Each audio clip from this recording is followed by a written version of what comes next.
Il était une fois un royaume lointain où régnait un roi, Mégo Ier, alias Louis Mégo le Conquérant, quatrième du paquet. Nous allons assister à l'union de deux êtres qui s'aiment. Louis Mégo épouse Marie Cigarette. En ce jour de festivité, tout le monde est réuni, le tiers-état, le clergé et la noblesse. Nous nous trouvons actuellement dans la basilique Saint-Saëns, près de Reims, où les deux êtres vont célébrer leur union, l'union de leur mariage.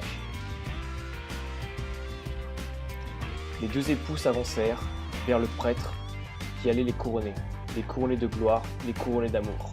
Le prêtre commença à sceller l'union des deux amoureux. Il dit « Si quelqu'un s'y oppose, qu'il se montre maintenant ou qu'il se taise à jamais !» C'est alors que Black Devil fit son entrée. Black Devil jaillit pour détrôner le roi, pour lui voler son épouse. Il dégaina son épée, de son fourreau maléfique. Le combat fit rage, la garde personnelle approchait. Elle se rapprochait pour aider le roi, pour aider son roi. Black Devil déchaîné mit à sac la garde personnelle. Il tua la plupart des hommes et il vainquit le roi.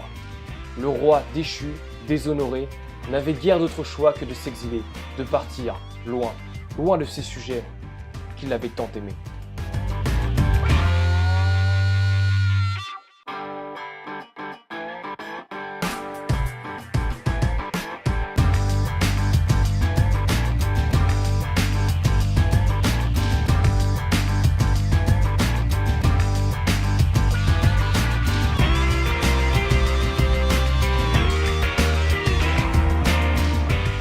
Le roi, après des jours de marche, trouva une embarcation. Il prit la mer.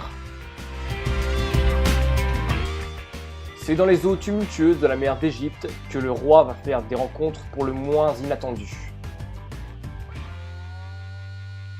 Il rencontra le Kraken. Le Kraken, cet animal mythique, légendaire, mais aussi terriblement dangereux. C'est avec une force et un courage sans limite que le roi affronta la bête. Il la vainquit grâce à son épée légendaire. Malheureusement, ce n'est pas la dernière mésaventure du roi. Il perdit son embarcation et dériva dans les eaux froides et tumultueuses de cette mer sans pitié.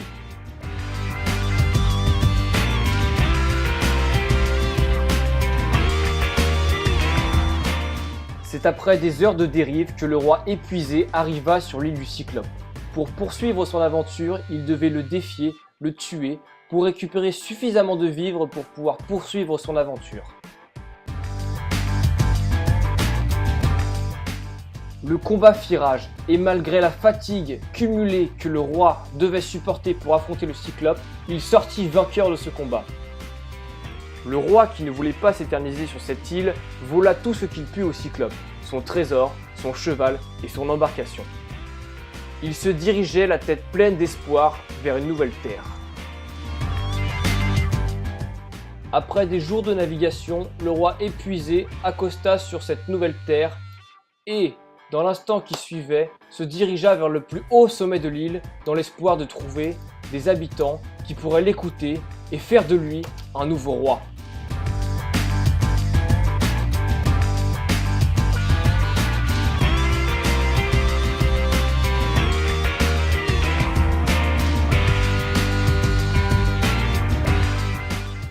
Pendant ce temps, le roi qui était monté sur le plus haut sommet de l'île avait commencé son discours de réunification.